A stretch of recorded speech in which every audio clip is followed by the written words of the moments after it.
This is the Universal Wrestling Podcast.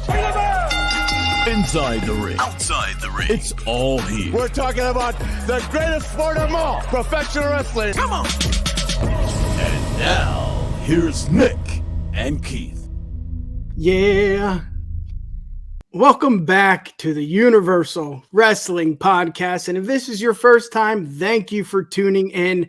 I am Nick. He is Keith. Last week, we discussed WWE Backlash. We predicted and previewed the pay-per-view, the PLE, whatever you want to call it. Now we are going to review it. Really, really good pay-per-view. Really good PLE. God damn it. I said it twice already. Keith, before we get started, let's promote, baby. The Bloodline Entertainment Network is here, and we are kicking ass. You can find us. The links below, and also on YouTube, on Twitter, on Twitch, everything. Instagram, we have it all, and we have a fancy website right there. You see the link? Click on that, or I guess copy and paste it into your web browser. Then you can view the website. Really cool stuff. And Keith, we can't forget Broadcast. They are now exclusively video content exclusively on the UW pod, which means that is also on the Bloodline Entertainment Network. They are here. They just reviewed, 2002 Backlash, Hulk Hogan going one-on-one with the Game, Triple H. Really good, man. Tom and Alan know their shit, and it's just fun, man. It's just fun to watch. Unlike this show. No, I'm kidding. Oh, only sometimes. Yeah, man. Bloodline. It's where you don't need to go anywhere else for anything else. No, it's all there. Entertainment. You want to listen to wrestling? We got you. You want some baseball, fantasy football talk? Boom, we got you. You want movie talk? We might have you. We have you. We have you now. Sure. We got it all. Yeah. Entertainment, wrestling, sports, whatever you want. It's right here on the Bloodline Entertainment Network. But like I said, we predicted and previewed Backlash. How'd you do, bud? I didn't do so well.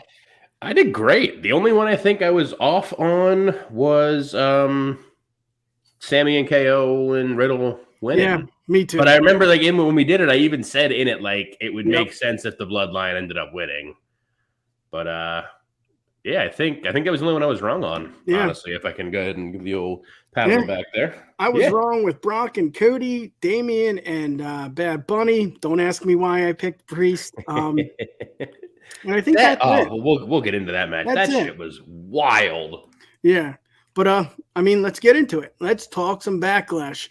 Really, really fun. If you did watch it or you want to rewatch it, but with the Bloodline, again, we're going to promote here, brother. You can watch our watch along on the Bloodline Entertainment Network, the YouTube channel, Twitch. It's all over the place.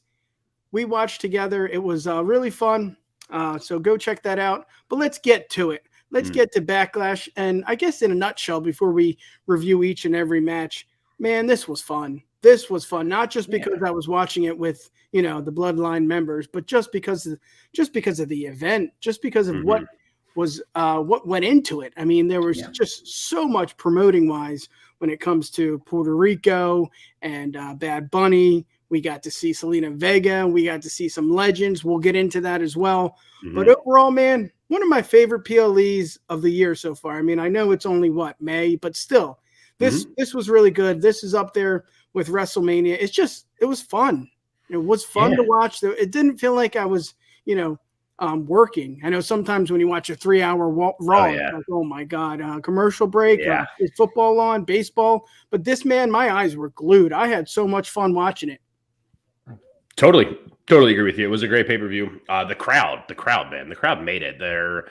If WWE keeps getting crowd reactions like this from overseas markets, like not mainland America markets, we're not going to have any pay-per-views here anymore. Because it was amazing between how these guys were at Backlash and how they were at Clash at the Castle. Oh my God. I don't know what the budget is. Maybe that's the reason it hasn't been more, but I'm looking at pay-per-view schedule for the rest of this year and being like, yo, we already announced Philly for Mania 40, so that's fine. But for the rest of 2024, where else in the world can we go that's not Saudi Arabia? Because they're not, their crowd reactions are about on par with ours. But Yeah, I'm looking to go exactly. London for Money in the Bank is probably going to be equally off the friggin' charts with everything. Yeah, but I'm looking to try to then go. Let's go to Ireland. Let's figure let's finish out the UK there. Let's get to Poland, Germany, everywhere. Yeah. They do the live event tours anyway. Just take your big sets. You can do it. Yeah, crowd made this show. Not that it was a bad show to be match wise and stuff. Anyway, but the crowd. Yeah, absolutely played into it being as great as it was. And what's cool to look at it too is they didn't have some of their big guys. I mean, yes, they had Cody, they had Brock, but they didn't have Roman, they didn't have Gunther. I mean, that just shows that you don't need them. I mean, yes, it's necessary to have your champion on some of the shows and also having your intercontinental champion in a territory. I know it's still, part of the United States, but it's cool to see. Or it would have been cool to see Gunther there. He didn't have to wrestle. I guess that's what you do with your big guns. They don't have to come to every show. And it showed, Keith. They didn't need Roman Reigns. They didn't need Gunther. I mean, every match. I mean, do I agree with, the outcome? Probably not. But again, it's about entertainment. I mean, the World Wrestling Entertainment. It makes sense to me. Yeah.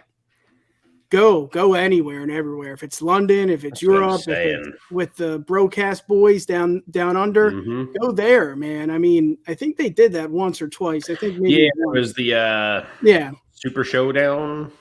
I think was in Australia. Yeah, I think really good event, man. I just had so much fun watching this. Oh yeah. I guess we can get into it. Let's get into it. Start diving through. We knew going into this, like the SmackDown Championship match, that we knew, Bianca and Rhea were going to win. But I must say, it turned my head. I mean, I know I was saying that, why is it all about damage control? Why does it seem like it's always about damage control when it should be about Bianca? And I still felt that, but I think IYO put up, we knew she was going to put up, that wasn't the problem. Maybe the story I needed a little more. But at the end of the day, like I said, it turned my head. I was very happy and impressed. I still do want something more for Bianca. I don't know what that is, but let's hear it, brother. Yeah, no, I don't want to say they stole the show because there was some really great shit later on. But come out and read a room. This is how you come out to an event and read a room. Yeah, crowd was hot. Crowd was ready for the show to happen, and these two delivered. It was such a good match. It had for being such a foregone conclusion, it had no business being as good as it was.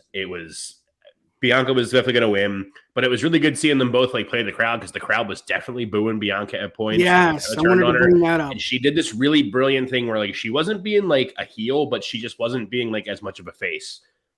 And playing up to it, and IYO kind of started smiling, no, I got you guys. So I loved the fact that IYO came out to her NXT music, she came out with her entrance theme because that's one of my favorite entrance themes ever. And I was so scared she was going to come out to the damage control theme, which is fine, but I love it's so good. So that was sick. And then these two just very casually decided to just tear the house down with the opening match. Just so many good spots. When she stopped Bianca stopped the Hurricane Rana, and then just from the turnbuckle, Christ, just really did it.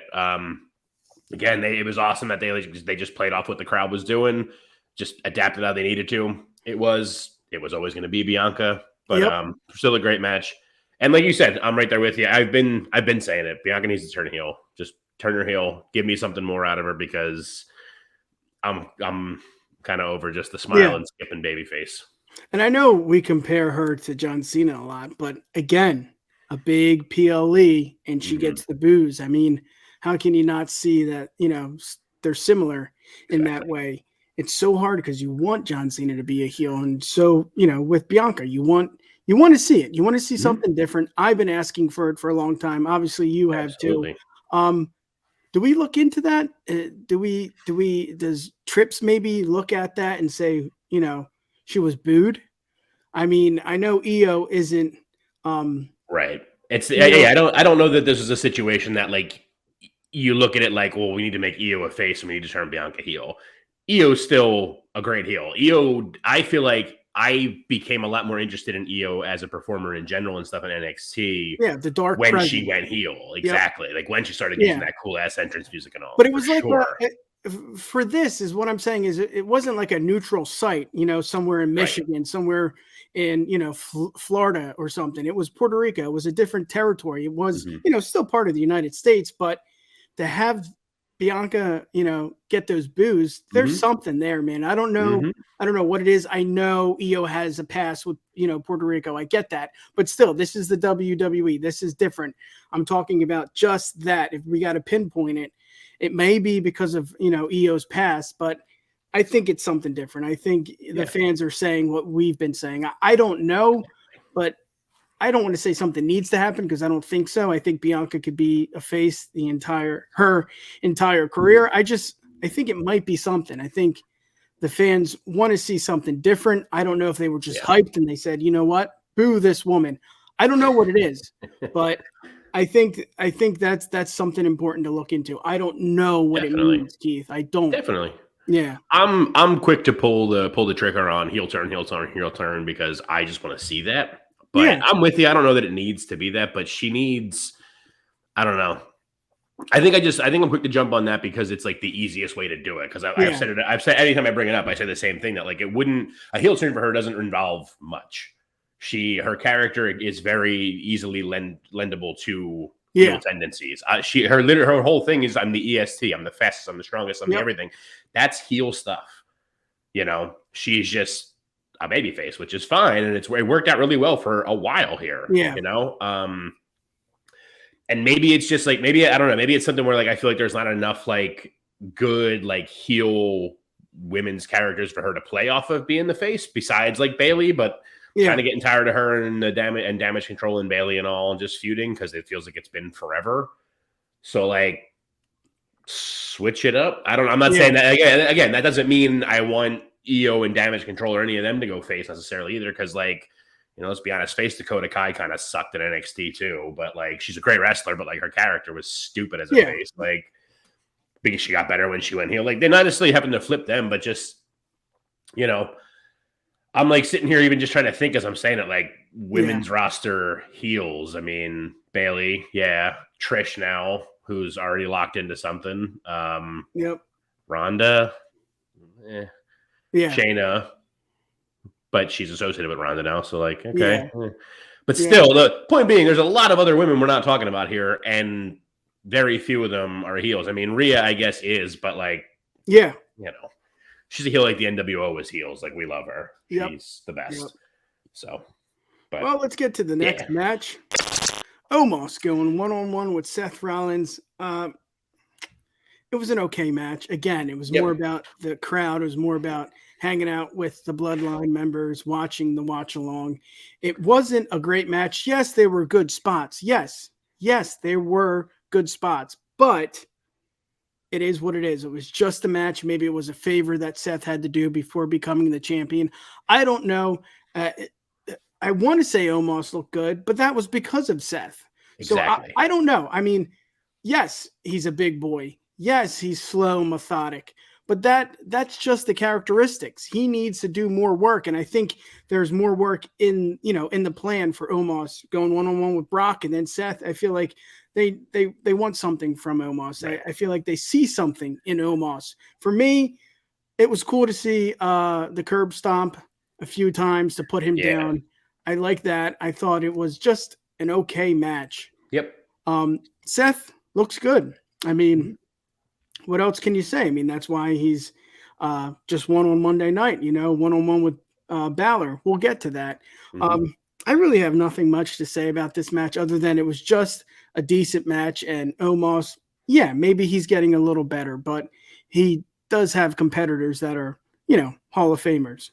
I mean, I don't have too much to add to that. It was an okay match, and the only reason it was okay was because of Rollins. Rollins sold his ass off for him. I'll give Omos some credit. There was some cool stuff like of the just straight up stiffing him on the stomp, like the one where he just Rollins came over and he just down on it, held, and it was like, all right, that was pretty cool. And the same, there was the one when Rollins hit the stomp and Omos kicked out at one. Like, okay, It was cool. Like good, build your monster and all.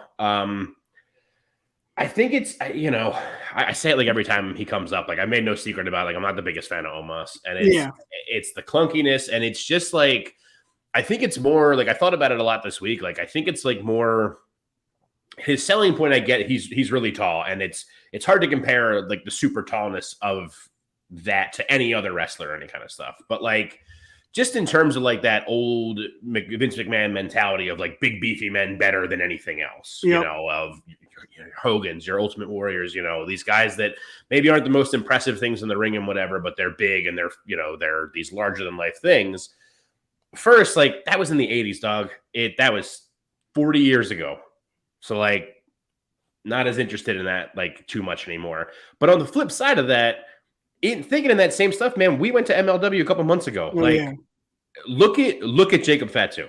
Look at Alex Hammerstone. Like these are massive dudes, not massive like Omos is, but like just holy shit. Someone go look at Alex Hammerstone's Instagram once, and you'll be like, Jesus Christ, like the guy's a monster. But like they don't, they're not slow, methodical, clunking around all the time. Like they had a solid match. I was just looking through my phone the other day. That's what made me think of it. Is watching back the clips we had. It was him and EJ, I think, in the street fight.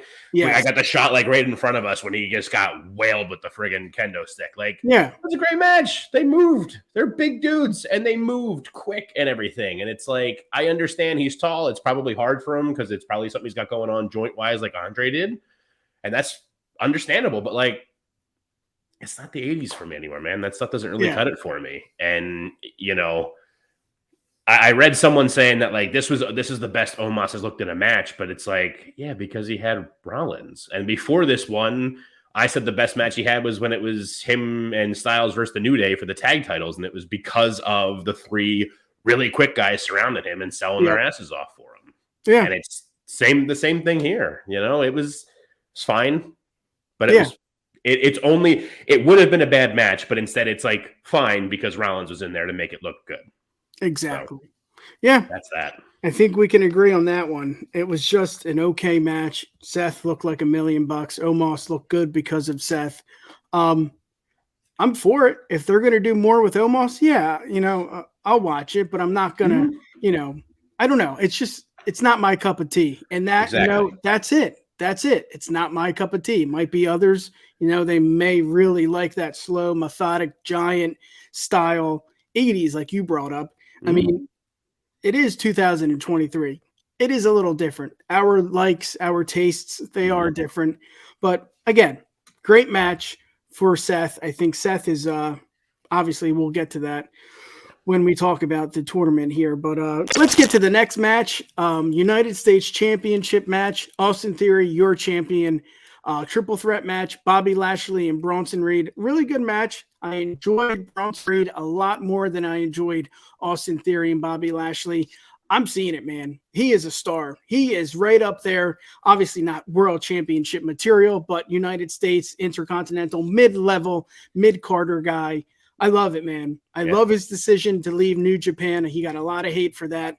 And if you watch this podcast, Keith and I are really big fans of Austin Theory. But right here on for Backlash, Reed sold me. I want to see more of him. Bobby seemed a little lost in the match. I think he is a little lost in his character. He's now on SmackDown. We don't know what's going to happen there. Theory, he looked good. He didn't look great. I liked the way it ended, the heel tactic. I thought that was cool.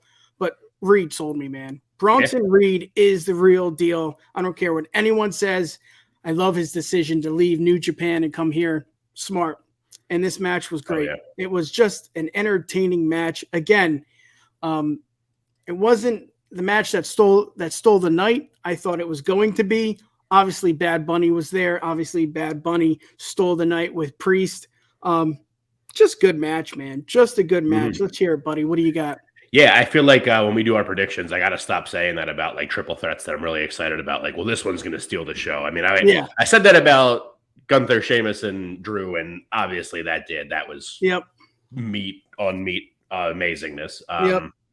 But yeah, I was a little disappointed in it. It was still a decent match. But I don't know what I really expected. I couldn't like pinpoint that, but I expected more.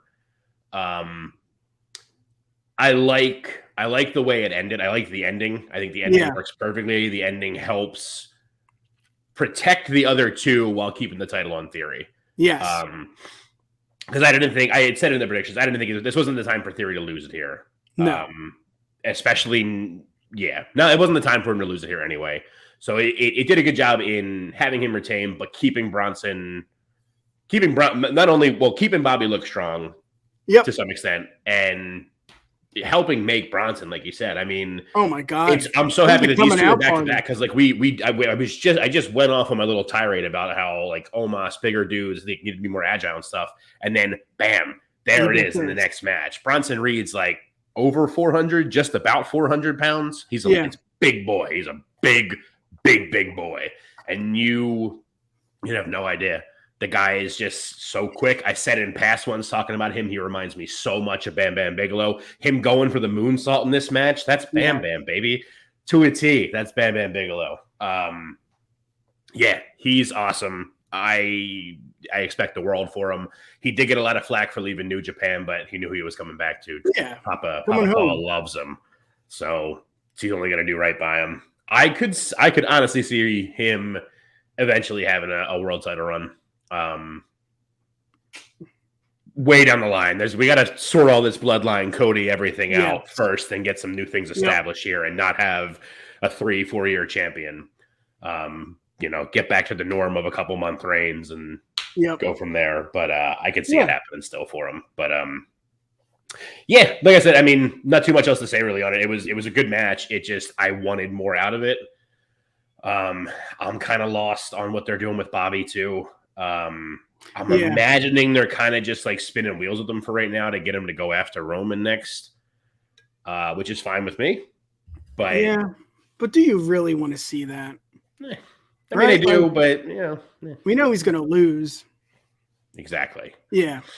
Coming out party, man, for Reed. It was just so much fun to watch this big man just get it, man. Just so enjoyable, and he's so athletic for such a big dude. It's just unbelievable, man. I mean, again, I don't think it stole the night, but I think it did its purpose. Have Theory go over, don't hurt Lashley. I mean, I don't know if that's even something to say. I think he's I don't want to say damaged goods, but something is there with Lashley. Obviously, they see that. Obviously, he was drafted. If you're drafted, you're a big deal. You're part of the show. They want something in Bobby. They obviously see something in Bobby if he's in the triple threat match. And like I said, if he was drafted, I just don't know, man. Maybe they don't. Maybe they honestly don't know, or maybe they do. Maybe this is the whole point. Maybe he's losing, didn't get a match at Mania. I don't think that was legit. I think, something happened there. I don't think it's part of a storyline is what I mean. The Bray stuff, Reed came out on top. I mean, Austin Theory, like I said, the heel tactic was smart, but maybe it's because I enjoy Austin Theory so much, but I want a 1, 2, 3 and it's over. I want him to have a dominant performance, and we haven't got that. We didn't even get that against John Cena. I thought that's what they brought John Cena in to do, for him to get a dominant performance over one of the greatest. If you are, in that camp with Michael Cole, you think he is the greatest. It's, back and forth with it, but he's on the Mount Rushmore. Absolutely. I don't know, man. I get it. He's a heel. I get the tactic. I get the way he won. Made sense. But I want a dominant performance. That's what we got out of Reed. I mean, I'm not complaining. This was an enjoyable match. This was fun to watch. We can always. I'm always going to bitch and complain. Yeah, that's the whole reason this show exists. So exactly. Absolutely. Like, that's the whole point of this all. But it's like. There's some really great triple threat matches out there. Again, I'll keep talking about that match forever. Gunther, Sheamus, Drew. Oh, beautiful. All day, every day. But it can't be all day, every day like that. And triple threat matches a lot of times kind of they fall into the kind of formula, which like maybe that was what this was for me. It's, Yeah. it's a little bit like formulaic, where it's just like, oh well, we're gonna team up to take out this guy because we're both the heels and he's sort of the face. Even though all three of these guys are kind of heel-ish anyway, but whatever. But it's like two of us are gonna team up on one until one of us turns on the other, and then we're gonna go about it. And before that happens, though, there's going to be a big spot where one of us just kind of on the outside laying down for a little while so the other two can have their time to shine, and then someone's going to run in and break up a pin, and then just like it's just, I understand like a triple threat just can't be three men just all punching each other simultaneously and stuff, but like, they showed us at Mania that it can be a really enthralling match. Like that one just set the standard so high now. Yep. The Gunther Sheamus Drew match that, that's what triple threats have to work up to now. And this one didn't meet that one, unfortunately. Yeah. Coming out party for Reed, which is great. I should say second step of a coming out party for Reed. Yeah. I thought his performance in Elimination Chamber too was like, whoa, dude.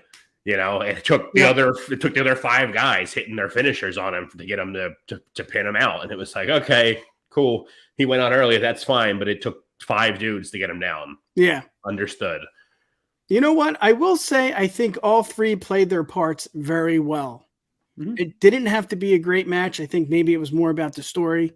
Austin Theory played champion who's a heel, bad guy, very well.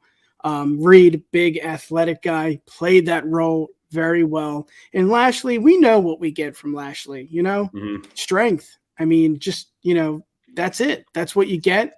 And it's really good to see. I agree with you. It didn't tear down the house, but I think the purpose is for that, for Theory to look like a bad guy, for Lashley to look big and, look like he can, kick ass. And then Reed, athleticism at its finest for a big guy. I mean, you bring up Bam Bam, Vader maybe. I mean, this guy is there with them. I know he's only had a short career, but you can just tell. Absolutely. He's got it. He's got what they had. Yeah, for sure. He has it for sure. He has the it factor. Let's get to the next match. SmackDown Women's Championship. Rhea Ripley, your champion, going one-on-one with Zelina Vega. Again, there's a purpose here. There was a reason why Zelina was entered into the match after not having a big storyline with Rhea. Obviously, they're in Puerto Rico. It made sense. I understand it. I see it from a business standpoint. The crowd ate that up, man. Mm-hmm. They ate that up, and we don't really have to talk about the match. I don't think I'm going to, because I don't think there is much to it. I think Rhea had a dominant performance. I think maybe that is what they wanted, other than, having Rhea Ripley, having Zelina Vega just soak it up, man. I mean, she deserved that. As much as she's not a worthy competitor, she deserved this time. She deserved this spotlight, because the in and out of just being a wrestler, being a manager, dealing with that shit with Vince on 9/11 with her father. I mean, this is it. This is what you get for putting, I don't want to say putting your head down, but doing the work, coming to work on time, being there on time, showing up. If there is a segment for Zelina, she's going to kill it. If it's on the mic, she's going to destroy it, because she's that good on the mic. Oh, yeah. When it comes to in-ring, I don't think I'm the only one. She was not a worthy competitor, but I don't think that's what the story was about. I think it was about Zelina getting her time, and she shined, man. She looked great. The entrance was great. The crowd was amazing. I mean, this is what you want out of a championship match. If there is no story, if there is no storyline, this is what you want. You want, the underdog. I guess you can say she's the underdog in this match. Oh, yeah. To look good.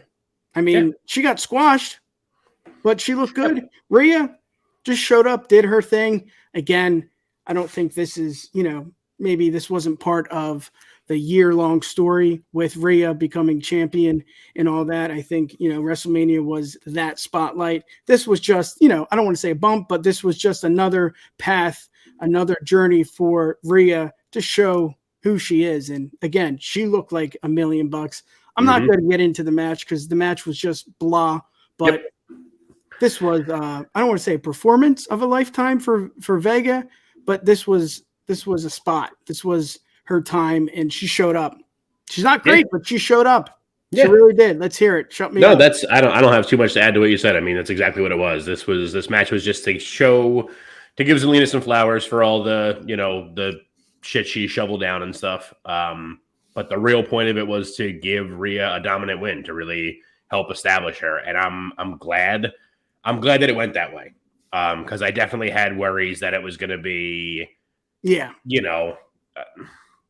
like, I hate to put it that way, but like I was really worried it was going to be like more than a little bit of like Zelina getting some offense in, and maybe she's got her number and and like there was the one quick roll up attempt she tried, and then that was it. And Rhea's just like, nope, you're dead now. I'm going to kill you.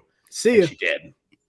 And that's what I want. I want, there was a lot of, before she joined Judgment Day and all that, there was a lot of like start, stop, whatever going on with Rhea. And I feel like this title reign is them trying to make good on that to her and to fix the mistakes they made. She never should have lost to Charlotte. She never should have lost the NXT title to Charlotte, whatever that was, 2 years ago, 3 years ago. That shouldn't have happened, but it did. So making it up for it and just making her, kill it now. Loved her gear too. Rhea's gear, the all white. Zelina got the special entrance with the Puerto Rico one. That was really cool too. The rhinestones like head to toe. That was sick. But just Rhea coming out in all white as opposed to the black of the Judgment Day was like, and Dom on her ass cheeks. Yep. That was cool. Brilliant. She gets it. Yeah. She gets it, and it's beautiful. Oh my God. Yeah. Yeah, it was really fun. Really fun just atmosphere, like again, the match didn't, I don't think it needed to be great just because of what it was all about. It was about Zelina. It was about the entrance. It was about, being there in the crowd. It was about her being in Puerto Rico. It was about her getting her time, and she shined. She did. She looked great. Yeah. She really did. The match was not great. And I think a lot of wrestling fans can say that. It's not, but that's not what it was about. Exactly. So we didn't need it to be. Yeah, exactly. Let's get to the main event. Oh no, this was not the main event. Maybe it should have been. We'll get into it here. Bad Bunny goes one-on-one with Damian Priest in a San Juan street fight. Keith, this is what it's all about. If you're a wrestling fan, this is what it's all about. It doesn't need to be about the moves. It doesn't need to be about the skill set of the competitor. Maybe the storyline a little. This had it all. This had it all. Was it a great match? Technical, skilled? Maybe not. But again, this is what it was all about. It was about being there. It was about Bad Bunny, a mega star, just getting in the ring. I don't know how long he trained, but he looked like he trained for years. I mean, this was just amazing. There was legends. There was the LOW. There was the Mysterios. I mean, this is a match, and I don't want to say it's similar to Sammy and his rise after the match with Johnny Knoxville, but I can see that for Priest. I can see that after this match, absolutely, Priest is on another level. I mean, and I said it too. I said Priest needs to win. I don't know what I was thinking. I don't, but maybe it was for more clicks. Maybe it was for more views. I don't know, but this was great. Bad Bunny should have won. He did. Yeah. I mean, I don't want to say a spot fest, but there was really a lot of spots that were like, holy shit, Bad Bunny pulled that off. Yeah. And even Priest. I mean, Priest, again, it's not about the technical wrestling. It's not about this, how skilled Bad Bunny is or how impressive he is. But Priest did a lot too. I don't want that to be, I want that to maybe be underlined that Priest, I don't want to say carried him, but he did his work. He did his work to help Bad Bunny look good. Bad Bunny, trained. Yes, he looked great. But I think Priest, like I said, I think this puts him on another tier. I don't know if it's a championship title tier. Maybe it's another mid-card title. He is on Raw. I don't know if he's going to sniff the Intercontinental Championship at all, but he deserves something. I mean, we said that about Sammy, right? We said he's done. What are you going to do after a Jackass match? I mean, it's fun, and that was one of your favorite matches of the year. He's on another tier, in my opinion. Yes. Let's get into it. Let's hear what you got to say. I mean, there's a lot more we can talk about Carlito, but let's hear what you got. The only like two things about this match that were like a downside, quote unquote, to me. Let's hear it. Where I feel like the gimmickry, the weaponry should have come out a little bit earlier. Very, very nitpicky, but that should have come out a little bit earlier. And then I would have switched the order of Bad Bunny's cruise coming out. I would have had Savio Vega and the LWO come out first, and then Carlito later for the pop. But what about like him coming out first? Him coming out for like Carlito coming out first was just like, holy hell! Like that was a crazy thing that like none of us saw coming. And so then when like the LWO came out with Savio Vega, it was like, yeah, where were you guys earlier? We already saw all of you in the back. Yeah. You gave Bunny the Puerto Rico cane. Like, come on, you guys should have been on here first, and then give us Carlito later as like the backup. But again, nitpicky. Yes, that's what we do here. Exactly. It was. I agree with you too. It was this. It's not even a debate. This should have absolutely main evented. Oh yeah. Sorry, Brock. Sorry, Cody. You could have gone on right before this, and it would have been way better. Brock probably wanted to go out first, you know? They should have main evented. It was so worth it. The crowd was hotter than hot. They let Bad Bunny's entrance play for like a minute because they had to let his entrance go because people were just feeling him. Oh my God, the entire crowd was singing exactly. it. Just, you know, the guy, I said it in the predictions, and I'll keep saying it. Like, Bad Bunny has set the standard for like celebrity involvement in wrestling, not even just WWE, like across the board. If it comes out in the next couple of weeks that like Bradley Cooper is a big fan of AEW and he's going to be on AEW, you better put some work in. Yeah. Now, like, better start doing it now to have your appearance in like 2 years so you can hope to be as good as Bad Bunny is for it. Yeah. The guy he gets it. Well, even the crowd when he was coming out, like his entrance was just so big. I mean, the camera view, just everything about that is just what WWE is, you know? Yeah. The drone. I mean, that was cool. Just the music and the crowd just erupted, man. It was just such a big pop. Obviously, it's not a Stone Cold pop when he's coming to help the WWE with the alliance. It was just a really, really entertaining match from start to finish. It was cool to see Carlito. He looks like $1 million, man. He looks like he's been drinking that fine wine. He does not look any different. He actually looks bigger, to be honest. Yeah, he does. And his prime in WWE. Just really cool. I mean, the spit in the face with the apple, the whole thing with the 619 with Ray. We don't have to go into it. A lot of cool spots. The spot with Damian Priest and Bad Bunny going through the table. On the I don't even know where it was. It was in the crowd. Yeah. And it was just another spot that's like, holy shit, Bad Bunny took that bump. Yep. Like that's you don't what practice I mean by that like, bump, right? It's like aside from the fact that like, dudes just like casually pulling off Canadian destroyers left and right, which like pros can't do.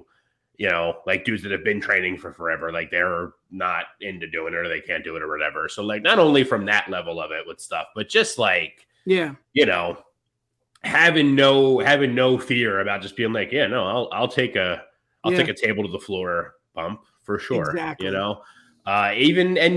saw it to begin with. I mean, when he showed up in the Rumble the very first time and just went off the turnbuckle to the outside. Like that's a long drop. We don't think about that ever, but like that's a long drop. It's like 12 feet up. Yeah. Just to concrete with some pads on it. And he's like, yeah, whatever. Wrestling. I got it.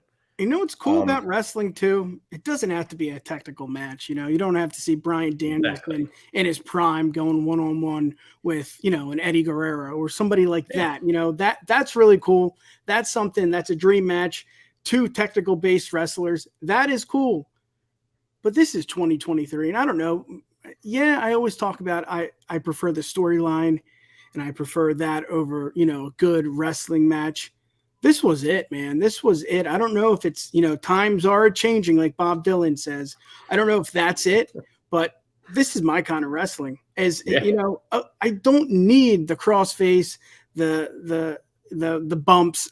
This was entertaining. Yes, it's good to have guys like that. Yes, it's good to have a submissions match or a 2 out of 3 submissions match or something like that. That is really cool. That is wrestling too. I just love this kind of wrestling. I mean, I ate it up, man. I don't know if it was, again, I was feeling good. I was watching it with the Bloodline, or it was just Bad Bunny with just so impressive. I mean, and another thing, everybody got their spot. LOW got their spot. They did a really good job. Again, I think that helps them with the next chapter. Again, the titles are locked down with Sammy and KO. I get that, but this is what they needed. You know, they were a little lost when they were on SmackDown. They were a little lost before the draft. Yeah. I think this helped with Ray. I think the LWO is helping that, you know, that. I mean, it's just something you want to see. Everybody got their spot. Carlito, like I said, Ray, even Dom had something to do with this. I mean, this was cool. This is my kind of wrestling.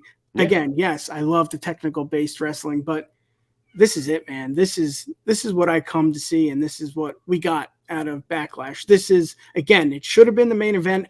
I don't want to look too far into it. I know there's rumors about he didn't want to go on the same time as one of his favorite boxers. I think they were boxing that night. I don't know his name. I forget his name, but maybe that's it.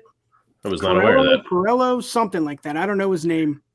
Yeah, I don't know boxing at all. Yeah, he was boxing that night as well. Okay. I don't know what that was about. I don't know if Tripp said, you know what, Cody and Brock need to go last. Mm-hmm. I don't want to get too much into it. It was a great match.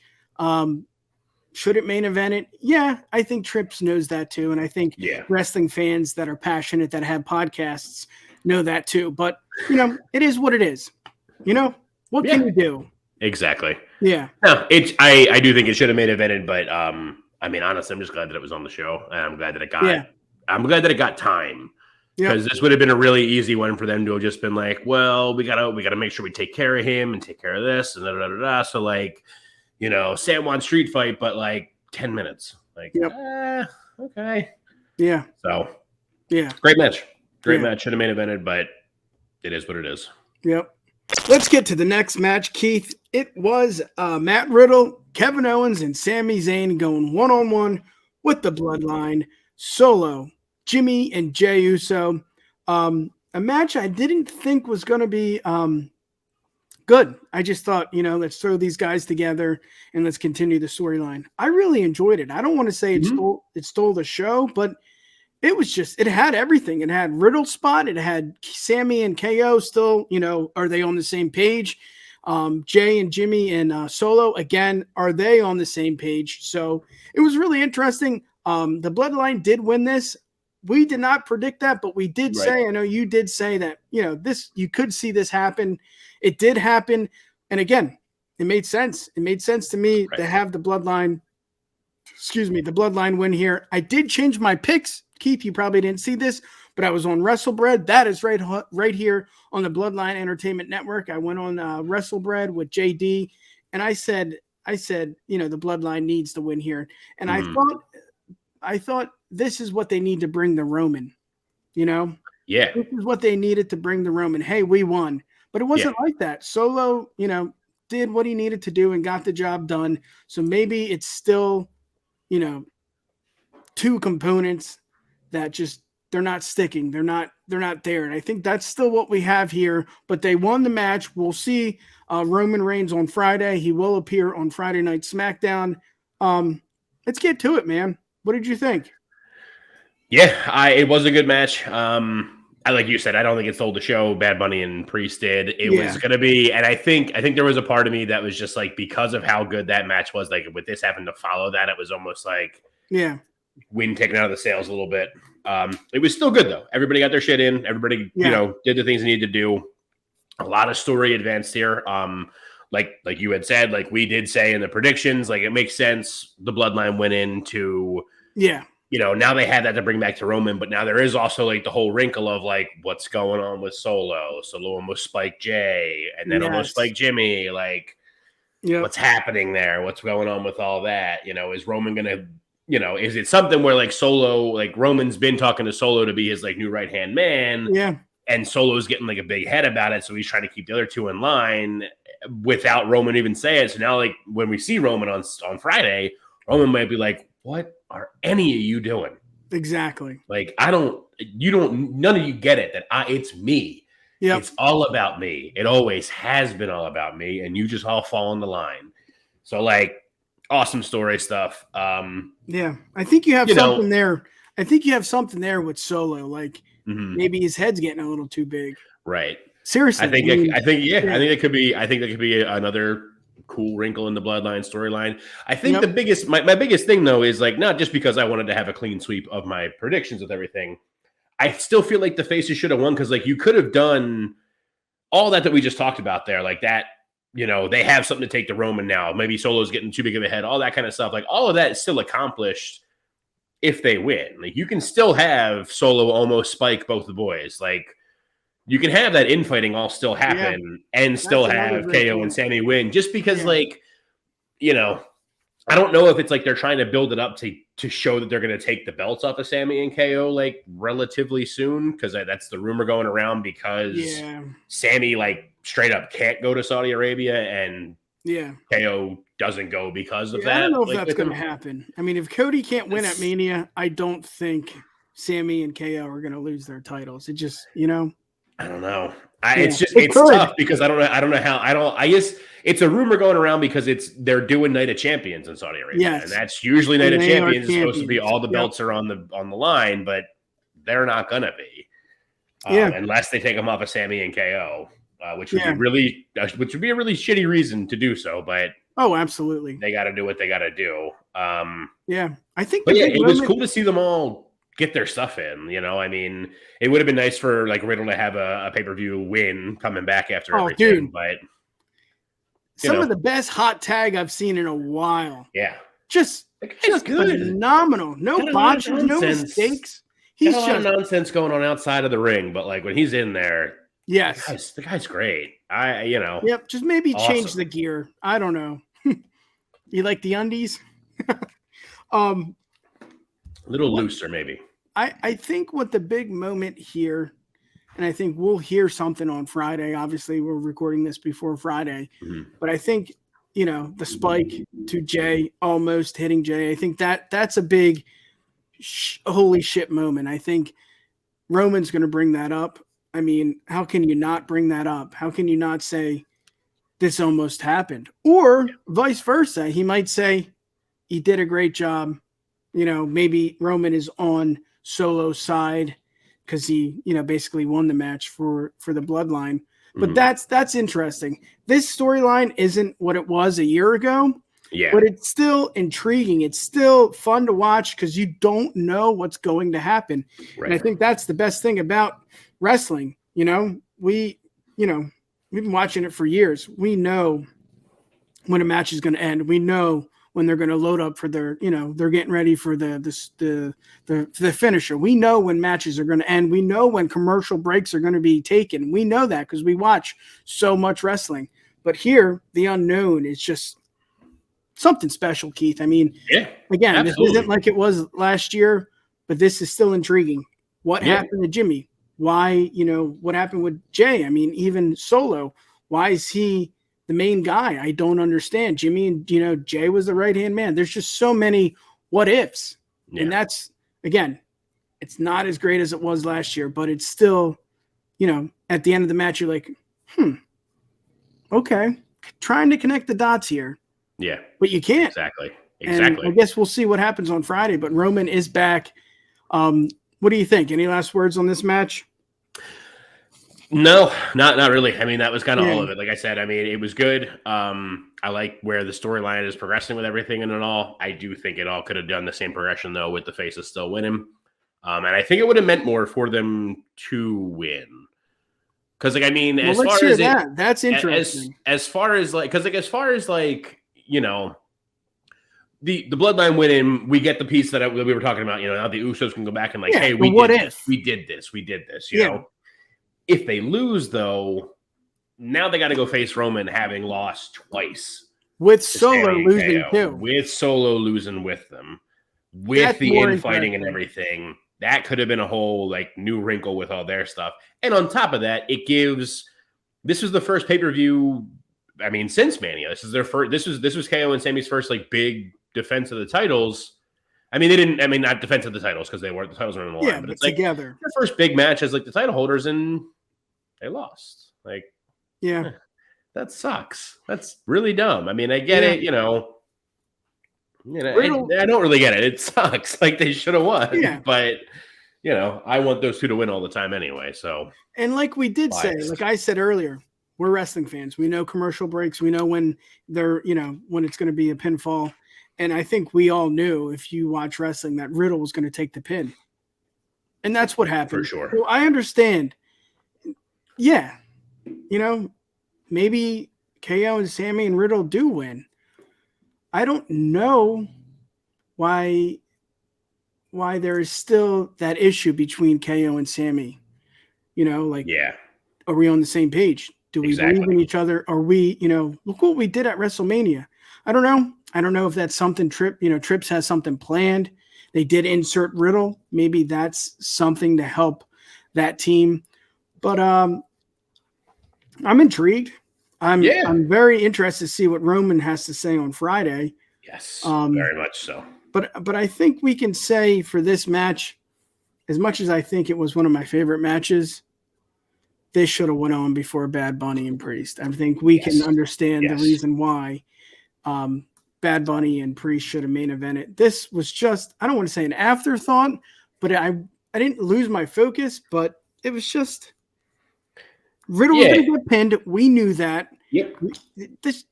I don't know. I don't want to say. Go ahead. No, I mean you were getting you're dancing around it there with it, but you got it. Like it definitely, the last 3 matches all should have been reversed around. It should have been this Cody, Brock, Bad Bunny, Priest. That's how the last 3 should have gone. And I feel like there's some suffering. I mean, in this match in particular, with that order not being that way. Yeah. If you go to this one right out of what was it, Rio Vega, you go right into this one outside of that, it's a different thing. You're switching up you're switching up the faction at the time, because we had Rhea and then we had Priest back to back. So you're switching up the people seeing it. You're you're taking the crowd out of, it's not back to back like Zelina's big Puerto Rican flag everything entrance, and then Bad Bunny. Damian Priest, also Puerto Rican, your 2 hometown guys, Carlito, Savio Vega, all this, you have all that, hometown, really big pop and everything. And then you have 2 Canadians, Matt Riddle, and a bunch of Samoans. And it's okay. Yeah. Put that one in between, spread them out, send people home. I feel like, as good as the Bad Bunny Priest match was, having that at the end, it would have been deafening in there, more deafening than it was. Yep. So. Because you're waiting, you're anticipating. I think Trips got away with it because the crowd was just amazing, and the entire night from start to finish was just hot, man. It was just, you go into it as a wrestling fan who's watching it on TV. It's in Puerto Rico. It's something different. You got Vega, you got Bad Bunny. I mean, the anticipation is just like, holy shit, let's get to it. So I think, Trips, it doesn't look as bad. If it was, Michigan or somewhere in Jersey, maybe we would be saying something different. But for sure. Yeah, it is what it is. Let's get to the so-called main event. Yeah. Brock Lesnar going one-on-one with Cody Rhodes. Pretty much for Cody to, take the next step in this journey. If this is the story, if this is something Cody needs to do to prove us that he is, the rightful, number 1 contender, I guess. Right. I mean, it's going to be a year. I don't know who's going to face Roman before this, but we know he's there. We know he needs to finish the story. And this was just a bump in the story. And I said it before, and I'll say it again. There's no adversity. There's no adversity. There's nothing he needs to prove to me, that he is the guy to beat Roman. Okay. So you're a wrestling fan, and you started watching wrestling in, 2018, 2019. Maybe you don't know where Cody went. Maybe you don't understand the story. I still don't think that has anything to do with it. I think Cody being back, the pop that he got, the matches he had with Seth, the match that he had at WrestleMania with Roman Reigns. I think, he's the man. He's the man to dethrone Roman Reigns. I don't know when that is, if that's going to be in our backyard, Keith, at 40 WrestleMania. Maybe that's the plan. But I don't know, man. Maybe because this shouldn't have been the main event. Maybe because, I've been watching wrestling for a long time, and I just know what the deal is here. But it just, I don't know.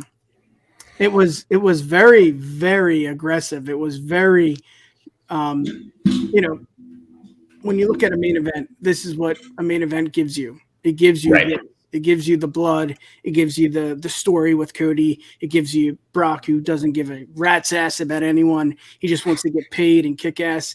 That's what the main event is, and that's what obviously I think they thought this was the main event. It was not. I don't know if it took the wind out of the sails for me because of watching and not knowing that Bad Bunny was going to main event. I don't know. I don't know.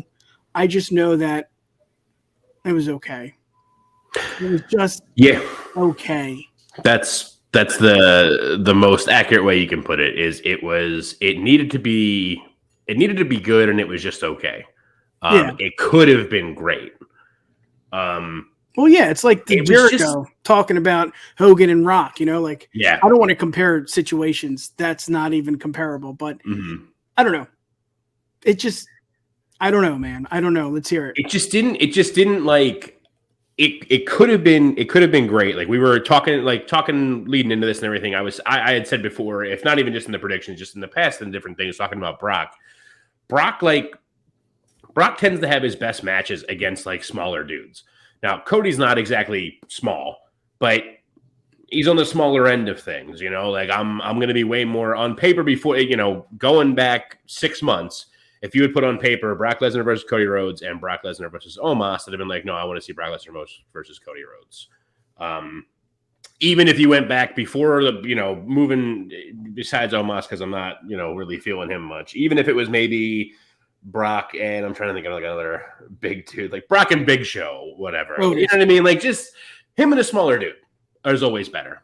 And this was just like, I feel like if they're going to push this whole thing of like Cody needs adversity and needs to overcome these obstacles and stuff, and Brock is your obstacle he's going to overcome, have him win like better than like the ending was weird. Like I didn't like that it was just like, oh, it's the Kimura. Oh, I flipped over and pinned you. Bing, bang, boom. Like, nah, man, that's we've seen how many times have we seen that ending in like nonsense stuff, like that was fine when I'm pretty sure Liv beat Ronda like that one time when Liv was feuding with Ronda for the title. Like Liv did that. And like, not that it's like a bad trope or anything, but like in that match when it's Liv and Ronda, where like Ronda is way more of like a fighter than like Liv is.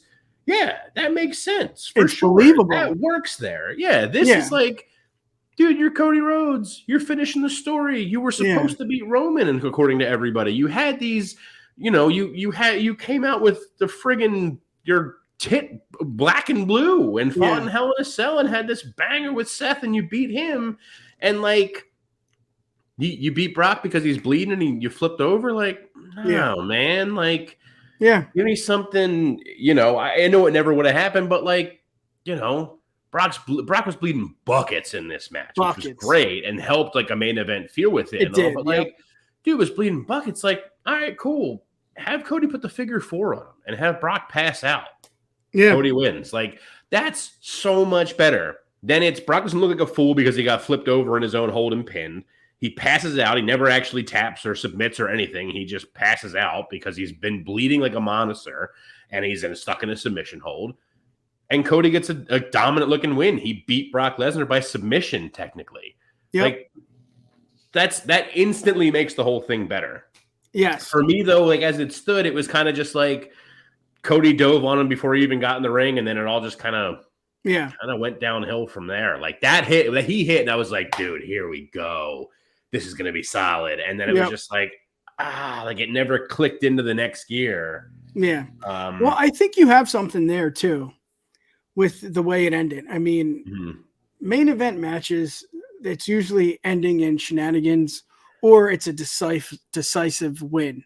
Here, we got a little bit of both, And I think that's where, for me, it's a little cloudy. It's like, well, Cody didn't really put him down for the pin and, with 1 foot on him and just 1, 2, 3, something like that. Yeah.